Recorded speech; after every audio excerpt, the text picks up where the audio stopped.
चाहूंगा यह कहानी सभी के लिए अत्यंत ही लाभप्रद है।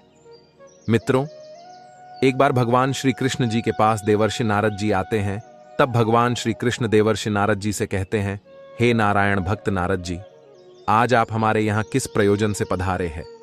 तब देवर्षि नारद जी कहते हैं कि हे प्रभु, मैं आपके पास अपने एक प्रश्न के निवारण के लिए आया हूं। तब श्री कृष्ण कहते हैं कि कहो नारद जी, आपका कौन सा इतना अति आवश्यक प्रश्न आन पड़ा है जिसकी वजह से आप आज हमारे पास पधारे हैं? तब नारद जी कहते हैं कि हे भगवन, मुझे मनुष्यों के कल्याण के लिए आपसे 8 बातें जाननी हैं जो प्रत्येक मनुष्य के लिए अति आवश्यक हो, जिससे कलयुग के प्रत्येक मनुष्य का कल्याण हो सके। तब श्री कृष्ण कहते हैं कि हे देवर्षि नारद जी, आज आपने सच में संसार के कल्याण हेतु अति आवश्यक प्रश्न किया है।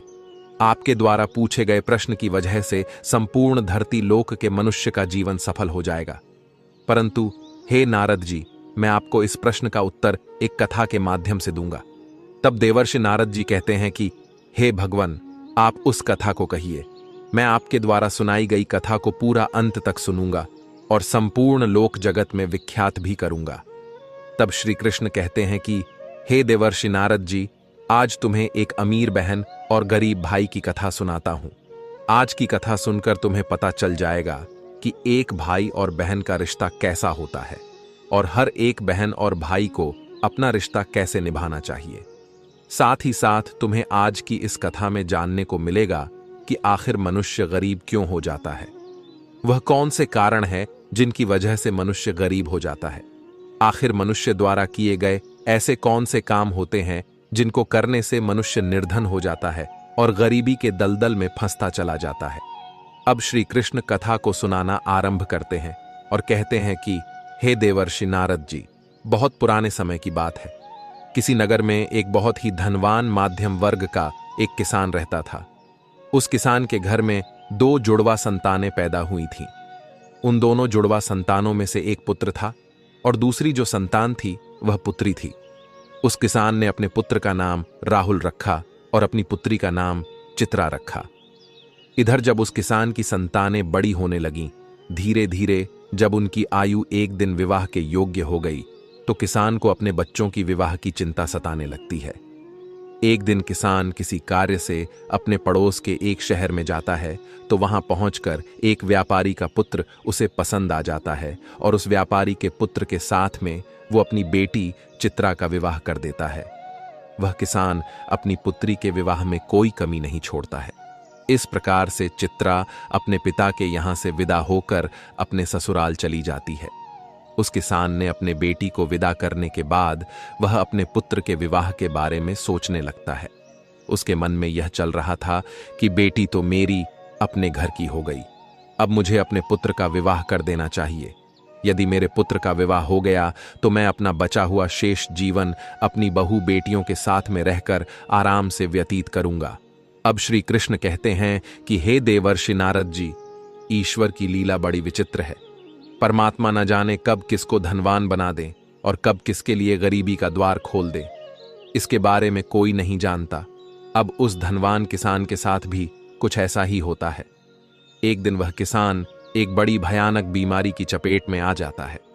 जब इधर किसान का पुत्र अपने पिता की ऐसी हालत देखता है, तो अपने पिता की ऐसी हालत को देखकर वह बहुत ही ज्यादा दुखी हो जाता है और उसके बाद में अपने पिता का अच्छे से अच्छे वैद्य से इलाज करवाता है और अपने पिता के लिए महंगी से महंगी दवाइयां लेकर आता है। परंतु उसके पिताजी की हालत में कोई सुधार नहीं हो रहा था। धीरे धीरे उस किसान की धन संपत्ति सारी पिता के इलाज में चली गई। इस प्रकार अपने पिता का इलाज कराते हुए उस किसान का पुत्र अब गरीबी के कगार पर आकर खड़ा हो जाता है। परंतु फिर भी पिता की हालत में किसी प्रकार का कोई सुधार नहीं होता। जब कोई भी दवाई उस किसान की बीमारी में काम नहीं करती है, तो एक दिन वह किसान अपने बेटे को अपने पास बुलाता है और अपने बेटा राहुल से कहता है कि हे पुत्र, जब भी कोई काम मनुष्य के सामर्थ्य से बाहर हो जाए या फिर उस काम का कोई समाधान ना मिले, तो फिर ऐसे समय में उस काम को ईश्वर के भरोसे छोड़ देना चाहिए। इसलिए पुत्र, अब तुम मेरी चिंता छोड़ो और तुम अब अपने भविष्य के बारे में सोचो। मेरा क्या है, आज नहीं तो कल मुझे इस संसार को छोड़कर जाना ही है, परंतु तुम्हारे सामने तो तुम्हारी पूरी जिंदगी पड़ी है। मैंने तो अपने दिन बहुत ही अच्छे से जिए हैं, इसलिए हे पुत्र, अब तुम मेरी चिंता करना छोड़ो और अपना विवाह करके अपनी घर गृहस्थी बसा लो। अपने पिता के मुख से इन बातों को सुनकर राहुल एकदम चुप हो जाता है। अब राहुल आखिर बेचारा कर भी क्या सकता था, उसके हाथ में कुछ नहीं था। साथ ही अब उसके घर में जो भी जमा पूंजी थी वो तो उसके पिता के इलाज में सारी की सारी पहले ही खर्च हो चुकी थी। अब राहुल अपने पिताजी से कहता है कि हे पिताजी, जैसा आपके लिए उचित लगे आप वैसा कीजिए। इसके बाद वह गरीब किसान अपने पुत्र की शादी एक गरीब घर की कन्या से करवा देता है। परंतु अब शादी के कुछ दिन बाद ही उस किसान की मृत्यु हो जाती है। इधर पिता की मृत्यु के बाद राहुल अपने पिताजी का पूरी रीति रिवाज से अंतिम संस्कार करता है। राहुल के पास जो कुछ था, खेत खलिहान सब कुछ पिता की बीमारी के इलाज में पहले ही जा चुका था, और अब राहुल के पास जो कुछ भी जमा पूंजी बची हुई थी वह पिता के अंतिम संस्कार करने के बाद प्रीति भोज में समाप्त हो जाती है। इस प्रकार से राहुल अब और भी ज्यादा गरीब हो जाता है। मित्रों, जब राहुल एक दिन बिल्कुल ही कंगाल हो जाता है तो वह गांव के बाहर जाकर अपनी पत्नी के साथ एक झोपड़ी को बनाकर रहने लगता है। राहुल पहले से ही मेहनती तो था ही, अब वह दूसरों के खेतों में मेहनत मजदूरी करके अपना और अपनी पत्नी का पेट पालने लगता है। और राहुल की बहन चित्रा, जिसका विवाह एक धनी व्यापारी के घर में हुआ था, उसे जब अपने भाई की स्थिति के बारे में पता चलता है तो वह धनवान बहन अपने गरीब भाई से घृणा करने लग जाती है। मित्रों, अब श्री कृष्ण कहते हैं कि हे देवर्षि नारद जी, कलयुग का प्रत्येक मनुष्य धन का लोभी होता है। जैसे वो राहुल की बहन राहुल के पास धन ना देखकर अपने ही सगे भाई से घृणा करने लगी। वह मन में सोचने लगी कि मेरा भाई अब तो बिल्कुल ही कंगाल हो चुका है, उसका घर जमीन सब बिक गया है और अब उसके पास में एक फूटी कौड़ी भी नहीं बची है। यदि वह ऐसी हालत में वह मेरे ससुराल आता है तो उसे देख देख कर मेरी देवरानियां और जेठानियां मेरा बड़ा ही अपमान करेंगी और मेरा मजाक बनाएंगी कि तेरे मायके वाले तो बिल्कुल ही कंगाल है। अब ऐसे तो मेरे ससुराल में मेरी बहुत ही ज्यादा बदनामी हो जाएगी। इस कारण से वह चित्रा अपने सगे भाई से रिश्ता तोड़ देती है। वह बहन अपने भाई के लिए इतनी निर्दयी हो जाती है कि ना तो चित्रा अपने भाई को अपने ससुराल बुलाती है और ना ही कभी अपने भाई के घर जाती है। अब चित्रा के भाई राहुल को धीरे धीरे अच्छी तरह से पता हो जाता है कि अब मेरी प्यारी सी मुस्कान वाली जो बहन हुआ करती थी, वही बहन आज मुझसे नफरत क्यों कर रही है। इसलिए राहुल भी अपनी बहन के ससुराल कभी नहीं जाता है। इस प्रकार से चित्रा तो बड़े ऐसो आराम के साथ में अपनी ससुराल में अपनी जिंदगी गुजार रही थी, परंतु राहुल मेहनत मजदूरी करने के बाद भी अपनी पत्नी के साथ झोपड़ी में रहकर किसी तरह से अपने जीवन के दिनों को काट रहा था। अब श्री कृष्ण कहते हैं, हे देवर्षि नारद जी, ऐसे ही करते करते कुछ साल गुजर जाते हैं। अब चित्रा की भी संतानें बड़ी हो चुकी थीं। कुछ साल गुजरने के बाद एक दिन राहुल की बहन चित्रा के लड़के का विवाह तय हो जाता है, लेकिन राहुल की बहन चित्रा अपने भाई को निमंत्रण का आमंत्रण नहीं भेजती। जब राहुल को इस बात का पता चलता है कि उसके भांजे की शादी होने वाली है, तो इस बात को सुनकर राहुल प्रसन्न हो जाता है और अपनी पत्नी के पास जाकर इस बात की खबर देता है। राहुल की पत्नी का नाम दिव्यानी था। जब राहुल अपनी पत्नी दिव्यानी को यह बातें बताता है कि मेरी बहन के बेटे की शादी है और हम सभी को बहन के घर जाना है, अब राहुल की पत्नी को इस बात की जानकारी होती है कि ननद के बेटे की शादी है, तो वह इस बात को सुनकर अत्यंत ही खुश हो जाती है। अब वह सोचने लगती है, चलो इसी बहाने से सही, कम से कम मैं अपनी ननंद से जाकर के मिल तो आऊंगी और उसके घर को देख आऊंगी। दिव्यानी खुश होकर अपने पति से कहती है, हे पतिदेव, मैं आपके साथ में जरूर चलूंगी, लेकिन पहले मुझे यह बताओ, क्या हमारी प्यारी ननद ने हमारे लिए निमंत्रण के लिए आमंत्रण पत्र भेजा है या नहीं। अपने पत्नी के मुख से इन बातों को सुनकर अब राहुल बिल्कुल ही चुप हो जाता है। अब राहुल अपनी पत्नी दिव्यानी से कहता है कि हे प्रिय, न्योता तो नहीं आया है, पर मुझे यह दूसरों के द्वारा खबर मिली है कि हमारे भांजे की शादी है, परंतु इससे क्या फर्क पड़ता है कि न्योता आया है कि नहीं, आखिर वह भी तो हमारी बहन का ही बेटा है। तब दिव्यानी अपने पति राहुल से कहती है, हे प्रिय, देखो बात तो आपकी सही है कि आपके भांजे की शादी है, लेकिन बिना निमंत्रण के ननद के घर जाना उचित नहीं है और आपको भी वहां नहीं जाना चाहिए। राहुल अब अपनी पत्नी दिव्यानी को समझाता है कि हे प्रिय, चित्रा के ससुराल वाले बड़े ही धनवान आदमी हैं, उन्हें हमारी याद नहीं रही होगी, या फिर हो सकता है कि उन्होंने हमारे यहां पर निमंत्रण भिजवाया हो, लेकिन निमंत्रण वाला पर्चा हमारे पास तक नहीं पहुंचा हो। इसलिए हे प्रिय, तुम किसी भी प्रकार की कोई भी सोच विचार मत करो और बच्चों को निमंत्रण जाने के लिए तैयार करके मेरे साथ तुम भी बहन के घर के लिए चलो। जब दिव्यानी ने अपने पति राहुल की इन बातों को सुना, तब उसने जवाब दिया। दिव्यानी कहने लगती है, हे पिया, यदि तुम जाना चाहते हो तो तुम जा सकते हो, लेकिन बिना निमंत्रण के मैं नहीं जाऊंगी। राहुल ने जब अपनी पत्नी के मुख से ऐसी बातें सुनी तो रोहित कहता है, ठीक है, यदि तुम्हारी यही इच्छा है तो तुम बच्चों के साथ घर पर ही रहो। मैं अकेला चित्रा के ससुराल के लिए चला जाता हूं। यदि मैं अपनी बहन के ससुराल नहीं गया तो मेरी बहन की देवरानियां और जेठानियां मेरी बहन को ताना मारेगी और कहेंगी कि खर्चा ना हो जाए, इसलिए तेरा भाई नहीं आया। अब इतना कहकर के राहुल घर के अंदर से बाहर चला जाता है। अब श्री कृष्ण कहते हैं, हे देवर्षि नारद जी, अब राहुल जो था वह बहुत ही ज्यादा गरीब हो चुका था। राहुल के पास चावल और वस्त्र खरीदने के लिए पैसे नहीं थे। अब राहुल अपनी बहन के घर जाने के लिए वह अपने मित्र से थोड़े से पैसे उधार लेता है। अब राहुल ने उधार लिए हुए पैसों से अपनी बहन चित्रा और अपने बहनोई के लिए सुंदर सुंदर वस्त्र खरीदता है और उन कपड़ों को लेकर के अपनी बहन के ससुराल के लिए चल देता है। पैदल चलते चलते राहुल को सुबह से शाम हो जाती है। तब वह अपनी बहन के दरवाजे पर पहुंचता है और दरवाजे के एक तरफ जाकर के खड़ा हो जाता है। राहुल बेचारा दरवाजे पर खड़े होकर अपनी बहन चित्रा के आने का इंतजार कर रहा था। तभी चित्रा की जेठानी की नजर राहुल पर पड़ जाती है और वो राहुल को पहचान लेती है। राहुल को देखने के बाद चित्रा की जेठानी जाकर चित्रा से बताती है कि हे चित्रा, आज तेरा भाई तेरे घर आया है, जाके देख, तेरा भाई तेरे दरवाजे पर खड़ा है। जब चित्रा ने अपनी जेठानी के मुख से ऐसी बातों को सुनती है तो वह अपनी जेठानी से पूछने लगती है कि हे बहन, यदि तुमने मेरे भाई को द्वार पर खड़ा देखा है तो मुझे यह बताओ, मेरा भाई मेरे ससुराल में किस हालत में आया है और मेरे भाई ने आखिर कैसे कपड़े पहने हैं।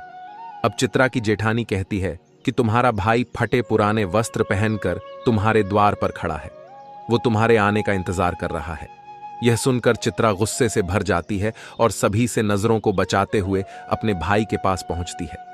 राहुल जब अपनी बहन चित्रा को अपने पास आते हुए देखता है तो खुशी के मारे उसका चेहरा खिल उठता है अपनी बहन को देखकर कि राहुल की आंखों में आंसू आ जाते हैं। उसके बाद चित्रा अपने भाई को अपने साथ में लेकर सबकी नजरों से बचाते हुए अपने घर के अंदर सबसे अंदर ले जाती है और पूछने लगती है कि हे भाई, तुम्हारे पास आखिर किसने निमंत्रण भेजा था जो तुम यहां चले आए। तब राहुल कहता है, बहना, तुमने तो अपने भाई को बिल्कुल भुला ही दिया है, परंतु मुझे किसी से पता चला कि मेरे भांजे की शादी है, इसीलिए मैं तुम्हारे लिए और तुम्हारे बेटे के लिए नए कपड़े लेकर आया हूं। अपने भाई के मुख से इन बातों को सुनकर के चित्रा कहने लगती है, हे भाई, तुम्हें इस तरीके से बेशर्मों की तरह मेरे घर नहीं आना चाहिए था। तुम इस तरीके से फटे पुराने कपड़े पहनकर मेरे घर तक चले आए, यह मेरे लिए बड़े लाज की बात है। कम से कम अपनी नहीं तो मेरी इज्जत, मेरे मान सम्मान का ख्याल तो किया होता। आखिर तुम्हारी तो कोई इज्जत नहीं, कम से कम तुमने हमारी इज्जत के बारे में तो सोचा होता। चित्रा के मुंह से ऐसे कटु शब्द सुनकर वो मजबूर भाई का कलेजा छलनी हो जाता है। अब श्री कृष्ण कहते हैं, हे देवर्षि नारद जी। तब राहुल अपनी बहन के पैरों में गिरकर माफी मांगने लगता है। राहुल कहता है, हे बहन, मुझे क्षमा कर दो। मुझे नहीं पता था कि मेरी वजह से यहां तुम्हारी बदनामी होगी। मैं तो हमेशा से यही चाहता हूं कि तुम्हारी बदनामी ना हो, तुम्हारी देवरानी जेठानी तुम्हें ताना ना मारे, इसीलिए तो मैं तुम्हारे लिए नए वस्त्र लेकर आया हूं। यदि मुझे यह बातें पहले ही पता होती कि तुम मेरी वजह से इतनी आहत हो जाओगी कि तुम्हें मेरे आने से इतना बुरा लगेगा, तो मैं तुम्हारे दरवाजे पर कभी नहीं आता। मैं तो यह सोचकर आया था कि मेरे भांजे की शादी है, यदि मैं नहीं पहुंचा तो मेरी बहन की देवरानी जेठानी मेरी बहन को ताने मारेगी। चित्रा को राहुल की बातों को सुनकर गुस्सा जब थोड़ा सा शांत होता है तब वो राहुल से कहती है, चलो, जब तुम आ ही गए हो तो मेरी एक बात तुम कान खोलकर सुन लो। जब तक मेरे बेटे की शादी नहीं हो जाती तब तक इस जगह पर बंद रहना और भूल कर भी इस कमरे से बाहर निकलने की गलती मत करना, वरना तुम्हें देखकर लोग कहेंगे चित्रा का भाई तो भिखारी है। जब सभी मेहमानों के लिए भोजन बन जाएगा तो मैं तुम्हें भोजन की थाली इस कमरे में पहुंचा दूंगी। तुम भोजन खा करके चुपचाप पिछले दरवाजे से अपने घर को चले जाना। राहुल कहता है, ठीक है बहना, मैं आज रात को ही तुम्हारे घर से अपने गांव के लिए चला जाऊंगा, मगर मेरी तुमसे एक विनती है। मैं तुम्हारे लिए और जीजा जी के लिए जो कपड़े लाया हूं, तुम उन कपड़ों को रख लो, उन्हें मैं तुम्हारे लिए बड़े प्यार से लाया हूं। चित्रा ने अपने भाई से कपड़ों को लेकर कमरे के बाहर चली जाती है और जाते समय बाहर से उस कमरे की कुंडी लगा जाती है। राहुल उस कमरे में बैठकर अपनी बहन के वापस आने का इंतजार करने लगता है। अब श्री कृष्ण कहते हैं, हे देवर्षि नारद जी। इधर राहुल उस कमरे में बैठा हुआ अपनी बहन के लौटने का इंतजार कर रहा था कि मेरी बहन मुझे भोजन खिलाने के लिए लौटकर वापस आती ही होगी। आज तो मुझे स्वादिष्ट भोजन खाने को मिलेगा। परंतु राहुल को क्या पता था कि वो निर्मोही बहन अपने भाई को उस कमरे में बंद करके अपने घरेलू काम धंधे में लग चुकी है और भाई के लिए भोजन देना भूल चुकी है। राहुल की बहन चित्रा शादी के काम धंधे में इतनी ज्यादा खो जाती है कि अब उसे याद ही नहीं रहता कि मेरा भाई मेरे यहाँ कमरे में बंद है और वह मेरे लौटने का इंतजार कर रहा है। अब जैसे जैसे समय बीतने लगता है, भूख प्यास की वजह से राहुल अब छटपटाने लगता है और उसकी हालत भी खराब होने लगती है। तब राहुल अपनी बहन को आवाज लगाता है, लेकिन उसकी आवाज को कोई भी नहीं सुनता है। चित्रा का घर बहुत बड़ा था। चित्रा ने अपने भाई को सबसे किनारे वाले कमरे में बंद किया था और उधर कोई आता जाता भी नहीं था और चित्रा शादी की रस्मों में व्यस्त थी। इस तरह से राहुल को उस कमरे में पड़े पड़े 2 दिन बीत जाते हैं। अब श्री कृष्ण कहते हैं कि हे देवर्षि नारद जी, अब इधर राहुल को पत्नी और बच्चों की याद आती है। राहुल सोचता है, यदि यहां कोई नहीं आया तो मैं भूखा प्यासा इसी कमरे में मर जाऊंगा। यदि मैं मर गया तो मेरे पत्नी सहित बच्चों का क्या होगा? मेरे ना होने पर कैसे मेरी पत्नी बच्चों का पालन पोषण करेगी? यही सब कुछ सोचते सोचते और कमजोरी की वजह से राहुल बेहोश होने लगता है। तभी किसी काम की वजह से चित्रा की जेठानी कमरे के पास से गुजरती है। जब राहुल के कानों में किसी के आने की आवाज सुनाई देती है, राहुल अपनी पूरी ताकत से उस कमरे का दरवाजा पीटने लगता है। जब चित्रा की जेठानी के कानों में उस दरवाजे को पीटने की आवाज जाती है तो वो दरवाजे को खोलकर देखती है तो अंदर राहुल को देखकर वह चौंक जाती है और राहुल से पूछने लगती है, हे भाई, तुम्हें इस कमरे में किसने बंद किया है? राहुल इस बात का कोई जवाब नहीं देता है क्योंकि वह अपनी बहन को उसकी ही जेठानी की नजरों में गिराना नहीं चाहता था। परंतु जब चित्रा की जेठानी ने दोबारा पूछा तो राहुल झूठ मूठ कह देता है कि मैं इस कमरे में आराम कर रहा था। तभी किसी ने गलती से बाहर से दरवाजे की कुंडी लगा दी और मैं इस कमरे में बंद हो गया। बहन, यदि तुम आज नहीं आती तो मेरे प्राण आज चले जाते। और इतना कहने के बाद राहुल घर के पिछले दरवाजे से चुपचाप बाहर निकलकर चला जाता है। राहुल बेचारा 3 दिन का भूखा प्यासा था। वह चुपचाप अपने घर की तरफ को चल देता है। अंत में वह चलते चलते काफी दूर निकल जाता है तो भूख प्यास के मारे उससे ठीक से रास्ते पर चला भी नहीं जा रहा था। उसे एक कदम चलते ही चक्कर आने लगता है। जब राहुल चलते चलते खूब थक जाता है और जैसे ही राहुल का सिर चकराता और वह जमीन पर गिरने वाला होता है, तभी वहां पर कहीं से एक बूढ़ी औरत आ जाती है और वह बूढ़ी औरत राहुल के गिरने से पहले ही राहुल को पकड़ लेती है। अब श्री कृष्ण कहते हैं, हे देवर्षि नारद जी, जब कुछ घंटे बाद राहुल को दोबारा होश आता है तो राहुल स्वयं को एक बूढ़ी औरत की गोद में लेटा हुआ पाता है। वह बूढ़ी औरत एक पंखा लेकर उसको हवा कर रही थी। होश आने के पश्चात राहुल खड़ा हो जाता है और खड़े होने के बाद में उस बूढ़ी औरत से कहता है, हे मां, तुम कौन हो मित्रों? अब श्री कृष्ण कहते हैं, हे देवर्षि नारद जी, जिस बूढ़ी मां की गोद में वह बेचारा राहुल लेटा हुआ था, वह बूढ़ी मां साक्षात देवी मां थी। क्योंकि राहुल की पत्नी सुशीला रोज उस देवी मां की पूजा किया करती थी और पूर्ण श्रद्धा से, भाव से देवी मां की भक्ति किया करती थी। इसीलिए जब रोहन चक्कर खाकर के गिरने वाला होता है तो उसी समय पर देवी मां प्रकट होकर रोहन को संभाल लेती है और रोहन का सिर अपनी गोद में रखकर उसे अपनी गोद में सुला लेती है। जब रोहन को होश आता है तो वह देवी माता के लिए प्रणाम करके कहता है, हे देवी माँ, तुम कौन हो? अब श्री कृष्ण कहते हैं कि हे देवर्षि नारद जी। वह बूढ़ी औरत कहती है, मैं एक दुखिया हूं और इस जंगल को अपना घर समझकर इस जंगल के बीचों बीच वास करती हूं। तब राहुल उस बुढ़िया को प्रणाम करके अपने घर के लिए वहां से चलने लगता है। तभी उस समय पर बूढ़ी औरत कहती है, बेटा, तुम भला कहां से आ रहे थे और इधर कहां को जा रहे हो? तब राहुल बताता है, हे माँ, मेरे भांजे की शादी थी, इसी वजह से मैं अपनी बहन के घर गया हुआ था और इधर मेरा गांव है, मैं इधर अपने गांव के लिए जा रहा हूं।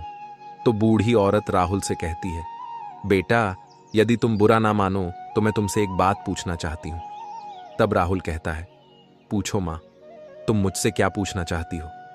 बूढ़ी औरत कहती है कि बेटा, यदि तुम अपनी बहन के घर से आ रहे हो, जैसा तुमने मुझे बताया कि तुम्हारी बहन के यहां पर शादी थी, तो फिर तुम खाली हाथ कैसे अपने घर जा रहे हो?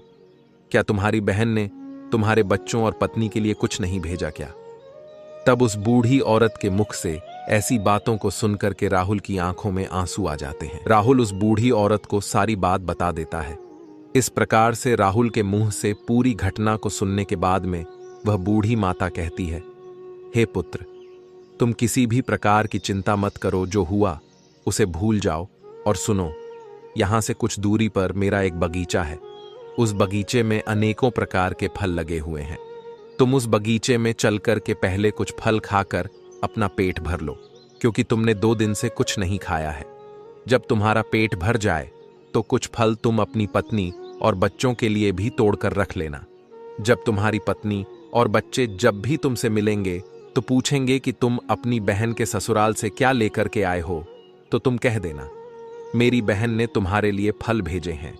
ऐसा करने से तुम अपनी पत्नी और बच्चों के सामने शर्मिंदा होने से बच जाओगे और इससे तुम्हारी मान प्रतिष्ठा भी बची रहेगी। राहुल इस प्रकार से जब बूढ़ी औरत की इन बातों को सुनता है तो वह उनकी बात मान करके राहुल बूढ़ी औरत के बगीचे में पहुंच जाता है। उस बगीचे में नाना प्रकार के फल लगे हुए थे। तब राहुल उन वृक्षों से फल तोड़कर खाने लगता है और जब उसका पेट भर जाता है तो कुछ फलों को तोड़ करके वह अपने थैले में रख लेता है। यह सब करने के बाद में राहुल उस बूढ़ी औरत से आज्ञा लेकर अपने घर के लिए चलने को तैयार होता है। तो वह बूढ़ी औरत राहुल से कहती है, हे पुत्र, जाते समय तुम मेरी इन 8 बातों को ध्यान से सुनते जाओ, ये तुम्हारे जीवन में बहुत ज्यादा काम आएंगी। मित्रों, अब श्री कृष्ण कहते हैं, हे देवर्षि नारद जी, आपने अभी तक जो कहानी सुनी है कि वह 8 बातें कौन सी हैं जिसे सबको पता होना चाहिए, अब इस कथा में आपको वह 8 जानने को मिल जाएंगी। अब श्री कृष्ण कथा को आगे बढ़ाते हुए कहते हैं कि इस प्रकार से बूढ़ी औरत जो साक्षात देवी का अवतार थी, वह राहुल को 8 बातें बताती है। उन 8 बातों को सुनकर के राहुल अपने घर के लिए चल देता है। जब राहुल फलों से भरे हुए उस थैले को लेकर अपने घर पर पहुंचता है, तब राहुल के छोटे छोटे बच्चे और राहुल की पत्नी राहुल के पास आते हैं और पूछने लगते हैं, पिताजी, आप बुआ के घर से आ रहे हो, आखिर बुआ ने हमारे लिए क्या भेजा है?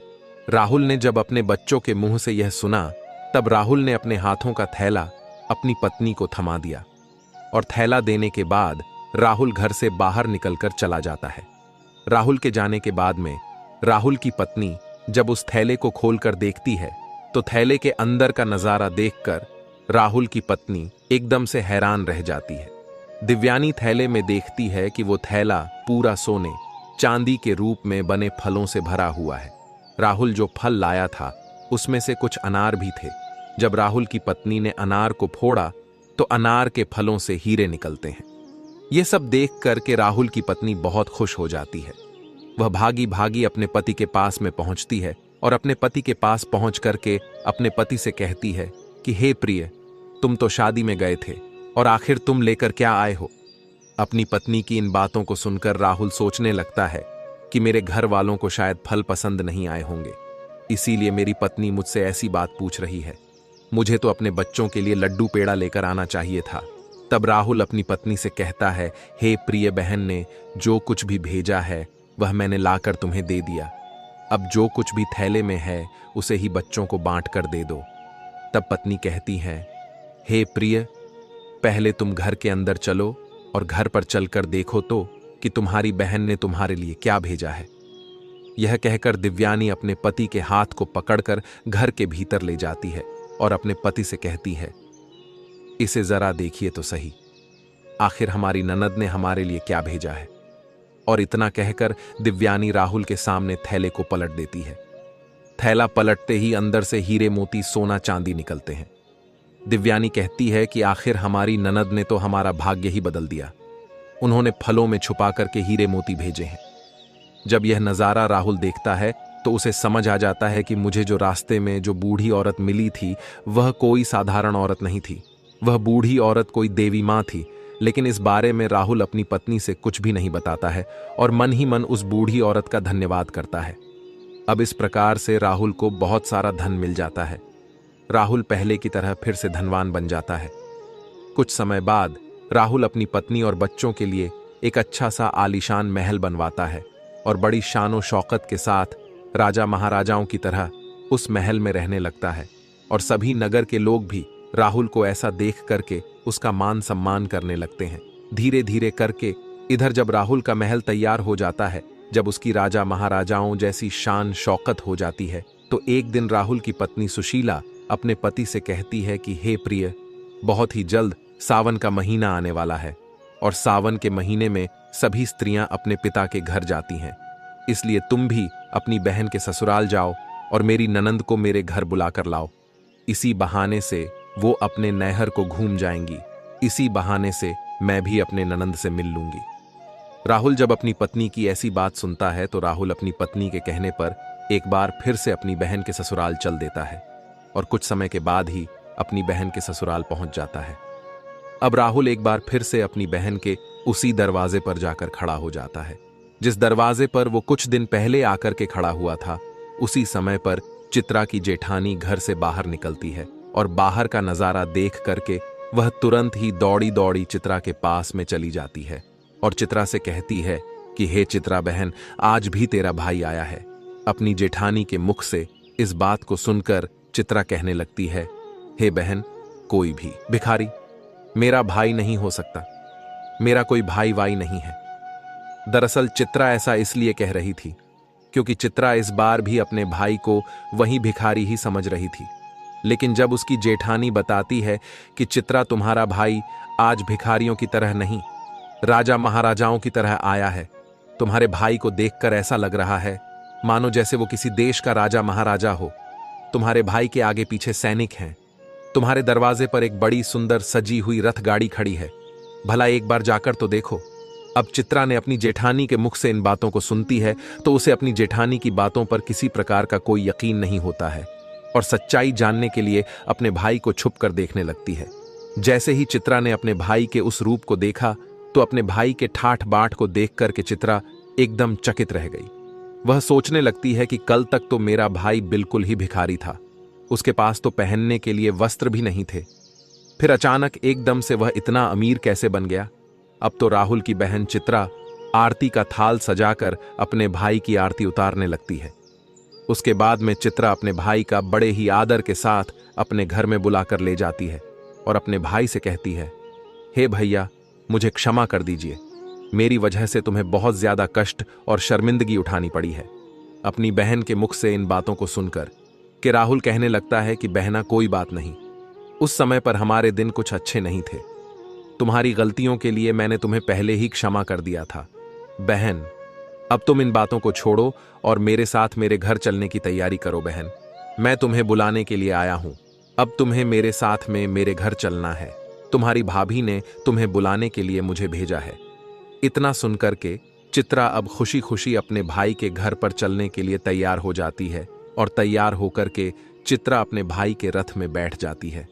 इस तरीके से जब राहुल की बहन अपने नैहर में पहुंचती है तो अपने भाई की शानो शौकत को देखकर एकदम से दंग रह जाती है। वह देखती है कि एक भव्य आलीशान महल है और महल के अंदर अनेक प्रकार के नौकर चाकर लगे हैं और अन्न के भंडार भरे हुए हैं। कमला अपने भाई की ऐसी स्थिति को देखकर एकदम से हैरान रह जाती है और महल में पहुंचने के बाद राहुल की पत्नी भी अपनी ननद की खूब सेवा करती है। 7 दिनों तक अपनी पलकों पर बिठाकर रखती है। राहुल की पत्नी सुशीला को लगता था कि यह सब शानो शौकत हमारी ननंद की वजह से है। अपनी ननद की मदद के कारण ही हम इस मुकाम पर पहुंचे हैं। क्योंकि राहुल ने कभी अपनी पत्नी को अपने अमीर होने की बात नहीं बताई थी, क्योंकि अब राहुल वह जानता था कि यह सब चित्रा की वजह से नहीं, देवी मां के आशीर्वाद से हुआ है। राहुल की पत्नी दिव्यानी इस बात से अवगत नहीं थी। यह सोच करके दिव्यानी अपनी ननद की खूब ज्यादा सेवा करती है और अपनी ननद का खूब ख्याल रखती है। कुछ दिन बीतने के बाद जब राहुल की बहन अपने ससुराल जाने को तैयार होती है, तो राहुल की पत्नी दिव्यानी अपने पति से कहती है, हे प्रिय, कल तुम्हारी बहन अपने घर जाएगी, इसलिए तुम बाजार जाओ और बाजार जाकर अपनी बहन के लिए कोई अच्छा सा तोहफा लेकर आओ।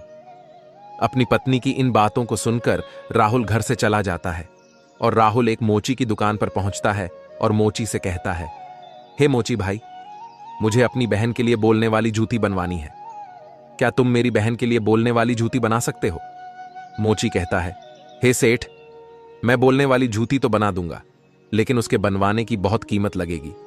तब राहुल कहता है, अब वह मोची से कहता है, भाई मैं तुम्हें मुंह मांगा पैसा दूंगा, लेकिन तुम ऐसी जूतियां बना दो कि वे जूतियां जब भी मेरी बहन पहनकर चले तो वे जूतियां बारी बारी से मैं आपको जो ये 8 बातें बताने वाला हूं, उन 8 बातें को बोले। इसके बाद मोची को राहुल वह ज्ञान की 8 बातें बताता है, जो बातें उसे उस बूढ़ी औरत ने चलते समय बताई थीं। अब श्री कृष्ण कहते हैं कि हे देवर्षि नारद जी, अब राहुल मोची से कहता है कि हे मोची भाई, अब मैं तुम्हें वो ज्ञान की बातें बताता हूं। इस प्रकार से राहुल बारी बारी से वे बातें मोची को बताता है। राहुल कहता है कि पहली बात तो यह है कि कहीं मानवता की भूल होती है, अज्ञानता निर्धनता का मोल। राहुल दूसरी बात बताता है, समय भरोसे जो बैठा रहता है सदा गरीब बना रहता है। वह मनुष्य अपना काम बलदलता नहीं तो उसका कभी नसीब आलस में ही बीतता है। तीसरी बात, जो मनुष्य सदा ही परिवर्तनहीन कर्म करता वह भी सदैव निर्धन ही रहता है। चौथी बात यह है कि गरीबी से बड़ा है कोई अभिशाप नहीं है, इसलिए ज्ञान को हासिल करके अज्ञान को दूर करो। पांचवी बात, आप दोष समय को दो नहीं दो, मजबूत कर्म साधना में जुटो और अपनी गरीबी दूर करो। छठी बात इस प्रकार बताता है, कर्म कभी कोई कार्य नहीं करता है, नसीब सदैव भाग्य भरोसे नहीं बैठता है, वह मानव के द्वारा किए गए परिश्रम के भरोसे बैठता है। सातवीं बात इस तरह से बताता है, अज्ञानी पर ही सदा ही प्रेम करे। एक गरीब आदमी गरीबी को बारंबार विजय करने वाला एक विजेता होता है। ज्ञान सदैव हथियार का काम करता है। आठवीं और सबसे आखिरी बात बताते हुए राहुल कहता है कि हे मोची भाई, मेरी बहन जब 8वां कदम रखे तो जूतियां बस यही बात बोले कि पैसों के बाजार में बदल गई तहजीब, धन दौलत से जुड़ रहे रिश्ते हुए गरीब। इधर राहुल मोची से कहता है कि हे मोची भाई, ऐसी 8 बातें बोलने वाली मुझे जूतियां बना दो। जब यह 8 बातें वो जूतियां बोलेगी और जब मेरी बहन इन बातों को सुनेगी तो उसे अपनी गलती का एहसास होगा कि उसने कैसे पैसे के घमंड में आकर के अपने भाई का ऐसा अपमान किया था। उसे अपने भाई का अपमान नहीं करना चाहिए था।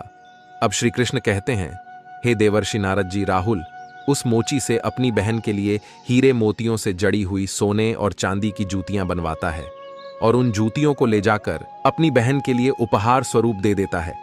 सोने चांदी की जूतियों को देखकर कि चित्रा का चेहरा एकदम खिल सा जाता है। अब चित्रा अपने भाई से विदा लेकर अपने घर चली जाती है। जब चित्रा अपने ससुराल पहुंच जाती है तो चित्रा की देवरानी जेठानी पूछने लगती है, हे चित्रा, तुम अपने भाई के घर से आई हो, तुम्हारे भाई ने तुम्हें क्या उपहार दिया है? तब चित्रा अपनी देवरानी जेठानी तथा अपने सास ससुर और अपने देवर जेठ को अपने भाई के द्वारा दी हुई भेंट दिखाती है और वह कहती है, देखो, मेरे भाई ने मुझे सोने चांदी से जड़ी हुई, हीरे मोती से जड़ी हुई यह जूतियां दी है। तब चित्रा उन जूतियों को पहन करके चलकर दिखाती है। जैसे ही चित्रा उन जूतियां को पहन करके चलती है तो जूतियां बोलती हैं कि पैसों के बाजार में बदल गई तहजीब, धन दौलत से जुड़ रहे रिश्ते हुए गरीब। जब चित्रा इस बात को सुनती है तो उसका सर शर्म से नीचे झुक जाता है और अपने भाई को याद करके एकदम से रोने लगती है। जब चित्रा का ऐसे लटका हुआ मुंह उसकी देवरानी जेठानी देखती है तो वह पूछती है कि चित्रा, आखिर क्या हुआ जो तुम अचानक से रोने लगी? तो चित्रा अपनी देवरानी और जेठानी को सारी बातें बताती है कि हे बहन, मैंने पैसों के घमंड में आकर अपने भाई को कितना भला बुरा कहा था। मैंने अपने भाई के एक गिलास पानी तक नहीं पूछा था। आज देखो, मेरे भाई ने मुझे कितनी कीमती जूतियां बनवा कर दी है। अब तो मुझे अपने आप से घृणा होने लगी है। मैं तो जीना नहीं चाहती। तभी चित्रा की जेठानी उसे समझाने लगती है कि हे बहन, जो भी कुछ हुआ उसे भूल जाओ। आगे से याद रखना, कभी किसी के साथ में ऐसा बर्ताव मत करना, क्योंकि जो व्यक्ति धन दौलत का घमंड करता है उससे माता लक्ष्मी हमेशा के लिए दूर चली जाती है। इसलिए मेरी यह बातें तुम सदा याद रखना। और इस तरीके से चित्रा की जेठानी चित्रा को समझाती है, जिससे अब चित्रा भी प्रेम व्यवहार के साथ सबसे पेश आने लगी थी। अब श्री कृष्ण कहते हैं, हे देवर्षि नारद जी, अब तो तुमको वह 8 बातें पता चल ही गई होंगी। वो अगर प्रत्येक मनुष्य को पता चल जाए तो वह कभी गरीब नहीं रहता। अब देवर्षि नारद जी कहते हैं कि हे प्रभु, मुझे अभी भी नहीं पता चल पाया है, कृपया स्पष्ट बताने की कृपा करें। अब श्री कृष्ण कहते हैं, ठीक है देवर्षि नारद जी, मैं तुमको बताता हूं कि वह 8 बातें कौन सी है जिन्हें जानने के बाद मनुष्य कभी गरीब नहीं रहता है। पहली बात, जो व्यक्ति रात्रि के समय रसोई में झूठे बर्तन रखता है और खाने पीने की चीजों को बर्बाद करता है, ऐसा व्यक्ति बहुत ही जल्दी निर्धन हो जाता है। दूसरी बात, जिस घर में घर की स्त्रियों का अपमान होता है, स्त्रियों की इज्जत नहीं की जाती, उस घर में देवी लक्ष्मी ज्यादा दिनों तक नहीं रुकती। तीसरी बात, जिस घर की स्त्रियां सूर्यास्त होने के बाद अपने घरों में झाड़ू लगाती हैं, चूल्हा चौका करती हैं, ऐसे परिवार के लोग बहुत जल्दी गरीब हो जाते हैं। चौथी बात, जिस घर परिवार में पैसों की कदर नहीं की जाती, बेफिजूल कार्यों में पैसे बर्बाद किए जाते हैं, ऐसे घरों से भी माता लक्ष्मी रूठ कर चली जाती है। पांचवी बात, जो लोग पैसे आने के बाद में उस पैसे से दूसरों के मान प्रतिष्ठा को ठेस पहुंचाते हैं या फिर अपने धन के बलबूते पर दूसरे लोगों को परेशान करते हैं, ऐसे लोगों के घरों से भी माता लक्ष्मी बहुत जल्दी चली जाती है। छठी बात, जिस घर के लोग अपने कर्तव्यों का पालन नहीं करते, जो अपने कार्यों को कल पर टालते रहते हैं, उन लोगों के घरों से भी माता लक्ष्मी रूठ जाती है। सातवीं बात, जिस घर परिवार के लोग अपने से बड़े लोगों की इज्जत नहीं करते, अपने से बड़ों का कहना नहीं मानते या फिर अपने से बड़ों से कटु शब्द बोलते हैं, ऐसे लोगों को भी गरीबी का सामना करना पड़ता है, वह भी निर्धनता के हकदार होते हैं। आठवीं और अंतिम बात, जिस घर में परिवार के लोग अपने मेहमानों का सम्मान नहीं करते, अपने मेहमानों का आदर भाव नहीं करते या फिर अपने दरवाजे से किसी भी मनुष्य को खाली हाथ लौटा देते हैं, ऐसे लोगों के यहां से भी माता लक्ष्मी नाराज होकर चली जाती है। अब जो भी मनुष्य इन 8 बातों को हमेशा गांठ में बांध कर रखता है, उसका भाग्य उसी तरह से उज्जवल हो जाता है जैसे राहुल का भाग्य उज्जवल हुआ। अब श्री कृष्ण कहते हैं, हे देवर्षि नारद जी, अब तो आपको आपके प्रश्न का उत्तर भी मिल गया होगा और उन 8 बातों के बारे में भी पता चल गया होगा। तब देवर्षि नारद जी कहते हैं, हे माधव, आपके आशीर्वाद से मुझे सब कुछ मालूम हो गया है। आपका मुझे इस प्रकार का ज्ञान देने के लिए सत सत नमन मित्रों। इस प्रकार माया का कभी घमंड नहीं करना चाहिए। ईश्वर ना जाने कब किसके लिए गरीब का द्वार खोल दे और कब किसके लिए अमीरी का द्वार खोल दे, इस बात को किसी को पता नहीं है। यह बात उस मनुष्य के समझ में भी आ जाती है कि पैसों के घमंड में आकर कभी भी किसी का अपमान या अनादर नहीं करना चाहिए। तो मित्रों, आपको हमारे वीडियो के द्वारा दिया गया ज्ञान कैसा लगा, कृपया हमें कमेंट करके अवश्य बताइएगा। साथ ही आप सभी से विनम्र निवेदन है कि हमारे चैनल को भी सब्सक्राइब अवश्य कर लेना और जितना हो सके इस वीडियो को शेयर करें ताकि सभी को इसके बारे में पता चल सके। मित्रों, वीडियो को यहां तक देखने के लिए आप सभी का दिल से धन्यवाद।